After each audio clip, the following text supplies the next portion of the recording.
Hi guys, welcome to AllCBTs.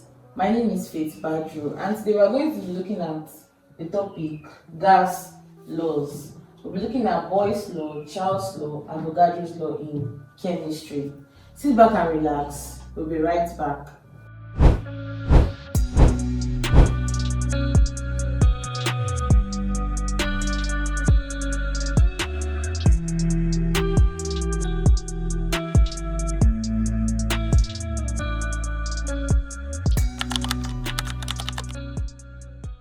Welcome back. So today we are going to be looking at gas laws, and we have many gas laws in chemistry. We have gas law, we have Boyle's law, we have Charle's law, we have gaslaws law, we have Avogadro's law, we have Dalton's law of partial pressure, we have Graham's law of diffusion. There are different laws in gas laws, but today we'll be focusing on just Boyle's law, Charle's law, Avogadro's law, and I'm going to dissect it very well for you to understand. Now, gas laws are scientific principles that explain how gases behave under different conditions of pressure, temperature, and volume. So this means that these gas laws, they're just telling us how gases behave when they are if the volume changes, temperature changes, or pressure changes, all these kind of things, what will happen to the gas. These laws help us understand how gases expand, compress, and react when conditions change. So because of these laws, we can be able to know that at this temperature, this is what happens to gases, and when the volume increases, the temperature decreases, something like that. Now, there are three common gas laws, and they are Boyle's law, Charle's law, and Avogadro's law. These laws are important in chemistry, medicine, engineering, weather studies, and everyday life. For example, gas laws explain how syringes work, why balloons expand when heated, and how gas cylinders store compressed gases. So it is by these gas laws that we can tell that if you hit your balloon, the balloon will continue to expand. Why? Because the volume is also expanding. Now, so the first law we are going to be looking at is Boyle's law. Now, we have to know this law. What does this law state? What is embedded in this particular law? Now, Boyle's law states that the pressure of a fixed mass, or sometimes you say of a given mass, they're the same thing. The pressure of the fixed mass of a gas is inversely proportional to its volume. Now, we have to note some things, some keywords. Now, note this: the pressure is inversely proportional to its volume, provided the temperature remains constant. So this particular law is telling us how pressure and volume of a gas, how they relate with one another. Now, if we want to write this mathematically, the way we can express it is, now this proportional, don't forget that we're going to introduce our proportionality sign. And here we have inversely proportional, and if we see inverse proportional, it means 1 over. So we can write it as, let's use P as pressure and V as our volume. So we can say pressure is inversely proportional to the volume. Now, you don't need to cram your laws.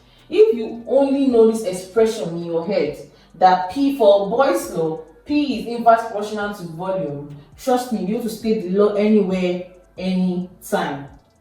Now, let's introduce our constant K. That will be P is equals to, this one will turn to K over V. Then cross multiply, then our K will be equals to PV. That's why we can write this particular law as P1 V1 is equals to P2 V2. Now, if you are asked in your exams to derive the Boyle's formula. This is how you can derive the formula for Boyle's law. You first put the law written in mathematical expression, then find your K, and we get our V1. So this V1, P1 V1 is equal to P2 V2. This formula is very, very helpful in chemistry because no matter the exam they are writing, they will come out. It always comes out in the examinations, no matter the examination you're writing, whether it's JAMB, whether it's WAEC, whether it's GCE or whatever exam. Now this means that when pressure increases, volume decreases. When pressure decreases, volume increases. Now why is that? Now if you notice, when we said P is inversely proportional to V, when something is inverse, it means that what is happening to this one is the inverse, or we can say the opposite will happen to the other.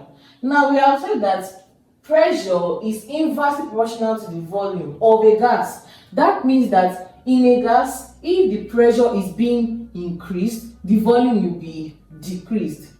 If the pressure is decreased, the volume will increase. That is what this law is trying to tell us. Now, for example, when you press down the plunger of a syringe, the air inside becomes compressed, reducing its volume. Yes, sometimes you can press your syringe and it might not always be open, but it will still press.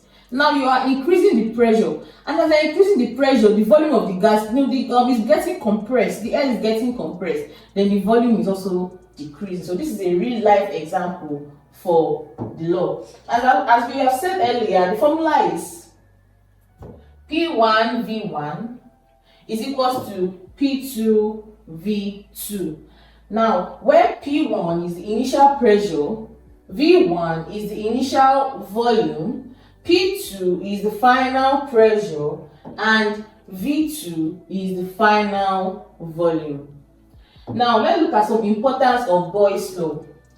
Now, the application of Boyle's law, it can be used, we can see it in syringes, in the mechanism of syringes, bicycle pumps. When you are pumping your bicycle, all those bicycle pumps, as they are increasing the pressure, the volume is decreasing. Breathing process, scuba diving equipment. Now, this scuba diving equipment, they normally carry some tank. That tank, the way they are, they can feel that air inside the tank is because they understand how gases, how it works. So they know that they have to increase the pressure, so that they have to increase that pressure so that it's going to compress and the volume also can be there in that particular cylinder. So these are the applications of Boyle's law.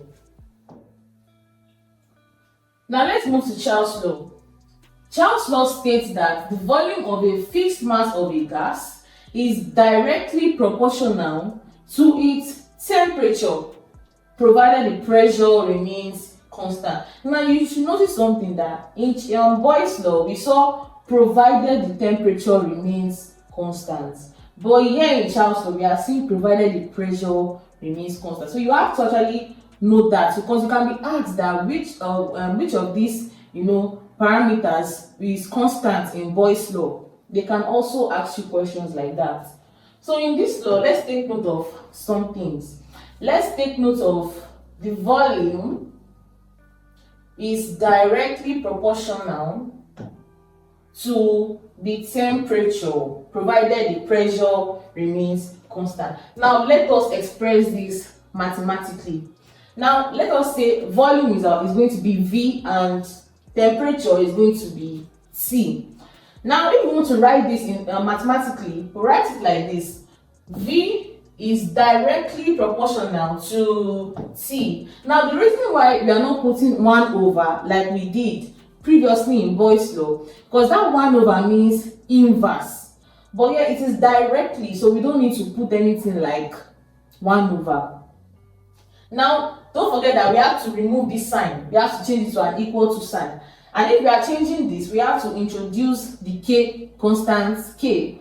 Now so if we introduce constant K, it's going to look like something like this: V is equals to KT. That is where you introduce your K when you have a directly proportional expression.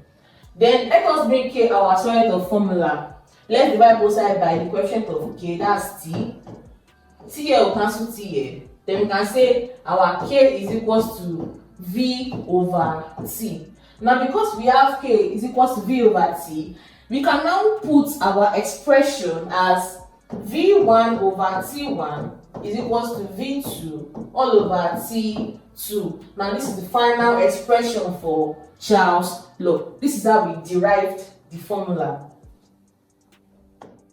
Now this means when temperature increases, volume increases. When temperature decreases, volume decreases. Why? Because they are directly proportional. When something is directly proportional, it means what is happening to A will also happen to B. So what is happening to volume is the same thing that will happen to the temperature.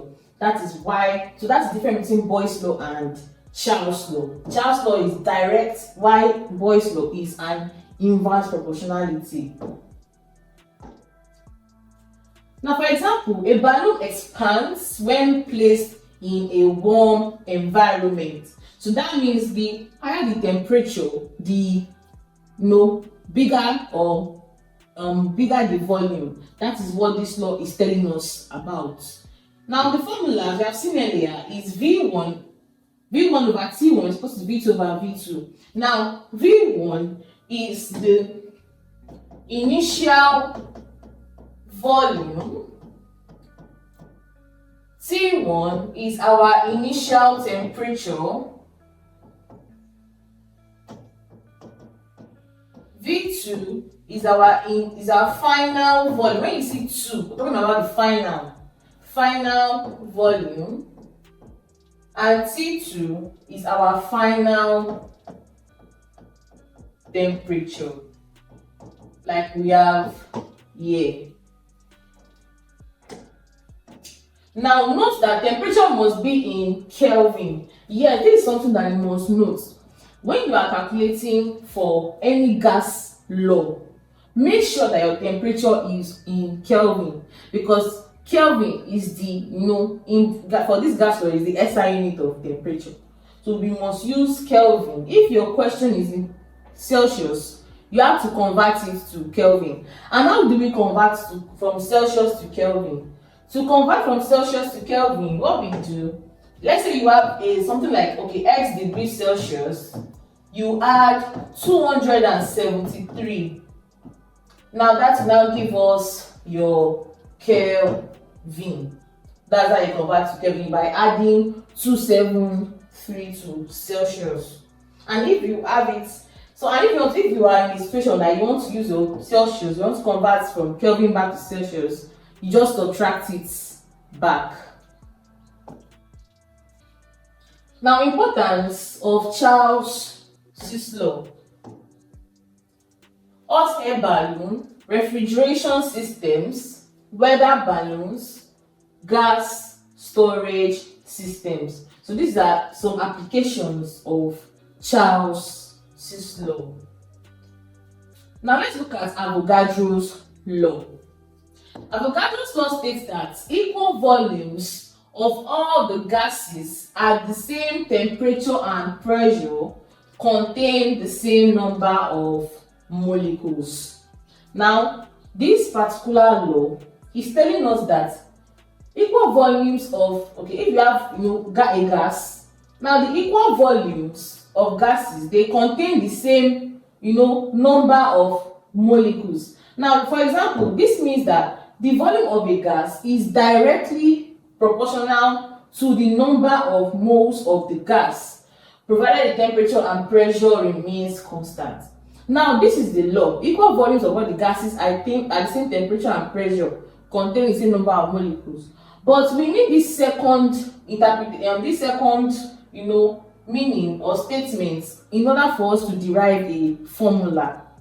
Now, don't forget, like what we did for Boyle's and Charle's, we derived a formula from the statement. So from this statement, we can derive something. Let us note the keywords: volume, directly proportional, number of moles, okay, to number of moles. So you can see that we have volume directly proportional number of moles. So from here we can derive this thing mathematically. Now let's say our volume is V and our number of moles is N. Then we can say V is directly proportional to N. Don't forget that we have to bring K in, our constant K is very necessary. And when we bring K in, it's going to replace this sign with equals to. It now gives us V is equals to Kn. They will now make K the set of formula. That's by dividing both sides by the quotient of K, that's N. Then we can say that our K is equals to V over N.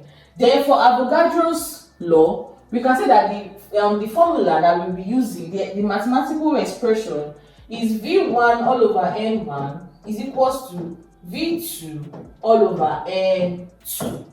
This is the derivation for Avogadro's law.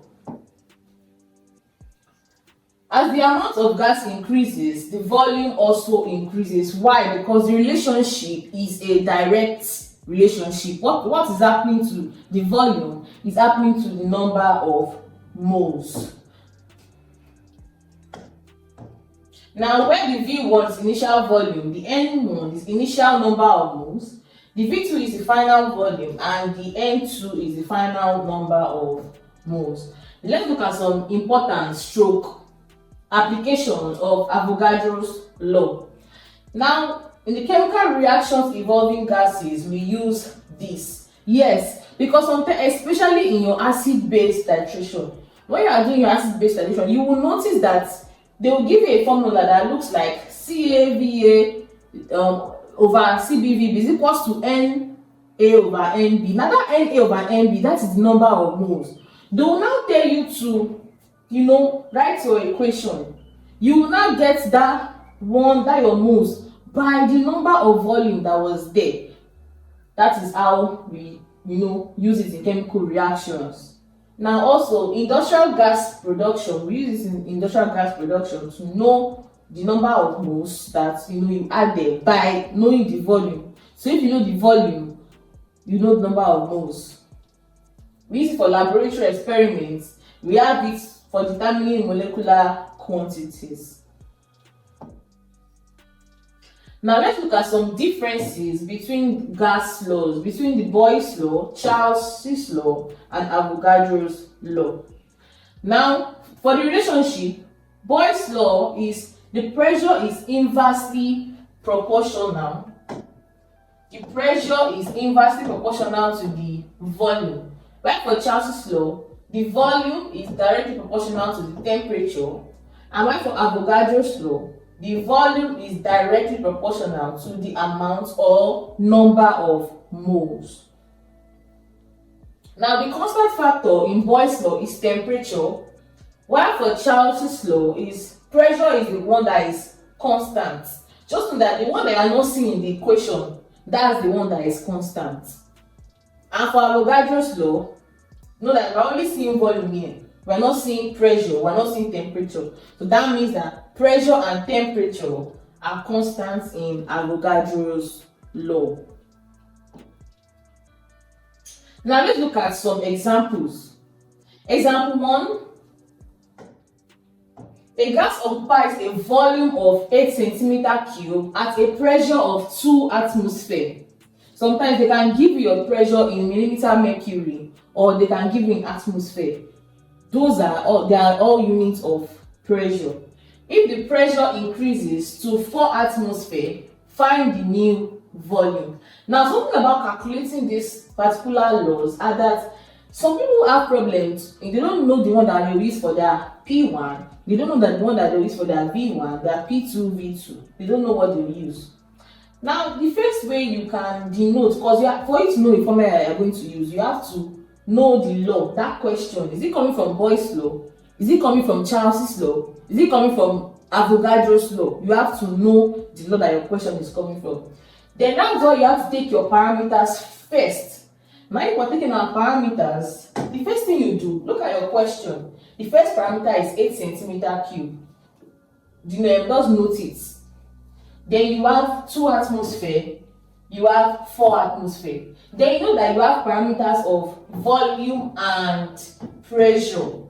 Then you now think that which of the law has to do with volume and pressure is Boyle's law. Why? He said the volume is inversely proportional to the pressure. So it is Boyle's law that has volume and pressure as their parameters. So you can add to, and if for you to know your P1 V1, it's advisable to check the first sentence of your question. Now in the first sentence of a question, you will see anything that has to do with the initial values. Look at this question. A gas occupies a volume of 8 centimeter cube at a pressure of 2 atmosphere. Now this particular sentence, we can denote our initial values. That means this, don't forget, centimeter cube is volume. That's why you have to be conversant with your units so that you will not get confused. Once you know your units, you are good to go. Cm cube is volume, atm is pressure. So you can say that the V1 is 8 centimeter cube. We can say P1 is 2 atmosphere. We can say V2, that's what we are looking for, because find the new volume. New volume also means final volume. And we can say P2 is that giving us as 4 atm. Now that we know these parameters, you can now use your formula. Now when you use your formula, when you see P1, we put 2 because 2 is P1. V1 is 8, we put 8 here. P2 is 4 atm, we put 4 here. And the unknown, we just allow it to remain V2. Then 2 times 8 is 16. When you multiply 4 times V2 to give you 4 V2, then divide both sides by the coefficient of the unknown. That's the coefficient of V2, which is 4. Now when you divide that, you get V2 is equals to 4 centimeter cube. Then that is your answer. So you can just say that, you can write it that the new volume or the final volume is 4 centimeter cube.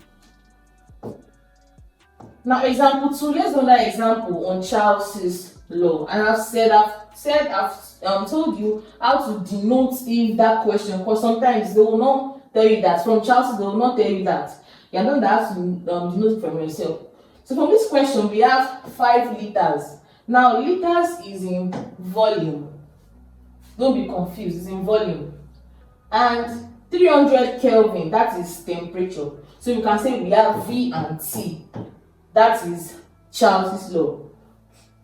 And the formula for Charle's law is V1 all over T1 is equals to V2 all over T2. Now from the question, our V1 is 5 liters. Our T1 is 300 Kelvin. Don't forget that I said you can have anything that has to do with your T1, V1, P1 is from the first part of your question. So our T1 is 300. Our V2 is, okay, we are looking for the V2 because they find the new volume. We are looking for our V2. Our T2 is 450 Kelvin. 450 Kelvin. Now we can now solve the question. When you substitute the values, we are using, don't forget that we are using this formula. V1 over T1 is equal to V2 over T2. Then when you substitute it, you get something like this. Then cross multiply.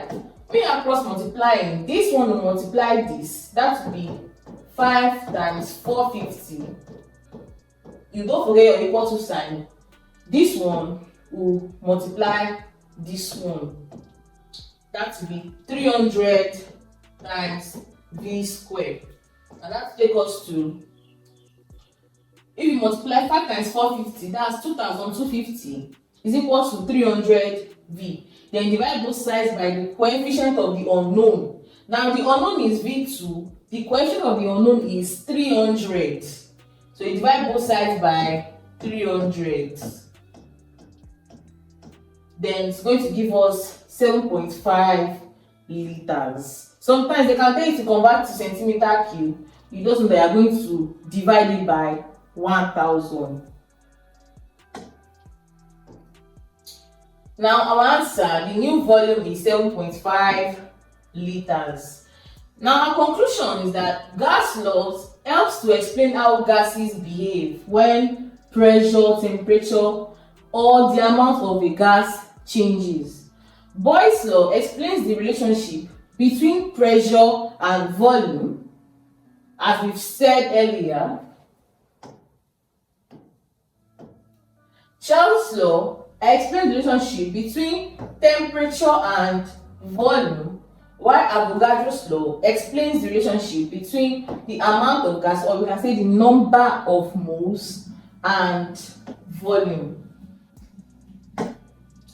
These laws are very important in science, industry, medicine, and everyday life. Understanding them helps students explain many natural and practical phenomena around them. Now for your assignment, number 1, a gas occupies 12 centimeter cube at a pressure of 3 atmosphere. Find the new volume if the pressure becomes 6 atmosphere using Boyle's law. In fact, you have been told that it is Boyle's law or Charles' law, so it's very easy. Most times, they don't tell you whether it's Boyle's law or Charles' law. Number 2, a gas has a volume of 10 liters at 250 Kelvin. Calculate the new volume when the temperature increases to 500 Kelvin using Charles' law. Now this brings us to the end of this topic. If you have any question concerning this particular topic, don't hesitate to put your question in the comment section. See you in our next class. Have a very nice day. Hi, I'm sure you enjoyed the video you just watched. To see more content as that, preparing you for your upcoming exam, make sure to smash the subscribe button and turn on notification. Also, remember that you can use the comment section to send us your questions or your inquiries, and we are happy to take them. I'll see you in the next video. Bye.